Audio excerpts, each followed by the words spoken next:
Faerûn was a merchant from Daggerford that traveled around the Sword Coast selling handmade pewter figurines. His daughter Stephonia always insisted on going along. One of their favorite places to stop and enjoy was the beach just west of their home in Daggerford. One summer day, the air was particularly refreshing and the water a perfect temperature for wading. Faerûn and Stephonia became enamored with the little creatures that they were finding in the tide pools, and all at once realized that not only was the sun setting, but it looked as if a very bad thunderstorm was headed their way.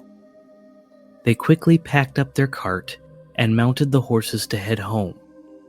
The storm was much worse than Faerûn had thought, and he was afraid that the horses might spook. He decided to pull off the road until the storm passed, but just as he was about to do so, Stephonia declared, "Look, there's a place we can stay." Sure enough, Faerûn saw a sign on a large house, "The Long Rest, Rooms for Rent." Feeling relieved, Faerûn pulled in, tied the horses, and they both ran to the porch as quickly as they could. A white-haired woman answered the door before they could even knock. She said to them, "I have been expecting you." Although this seemed odd to Faerûn, the woman had a pleasant smile, so he pushed his feelings of unease to the back of his mind and smiled back. The old woman gave them a hot meal and showed them to a warm, cozy room. The furniture was old and worn, but clean.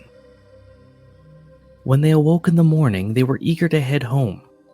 They wanted to be sure to thank the proprietor before leaving for Daggerford, but she was nowhere to be found. They left a note on the front desk with a few gold coins for their stay, and left. After a few hours of traveling, they made it to the gates of Daggerford and were greeted by the guards. Pleasantries were exchanged for a while before the guard asked them how they made it safely through the storm. Faerûn and Stephonia told the guards eagerly about their enjoyable stay at the Long Rest. Looking surprised, the guard told Faerûn that the home had burned down years ago, killing the owner. They could not believe what the guard had told them, so the next time they left Daggerford, they made sure to stop by where they had stayed before. Sure enough, there was no house, but on the ground, just underneath a charred beam laying atop a pile of ash and rubble, lay their note and 3 gold coins.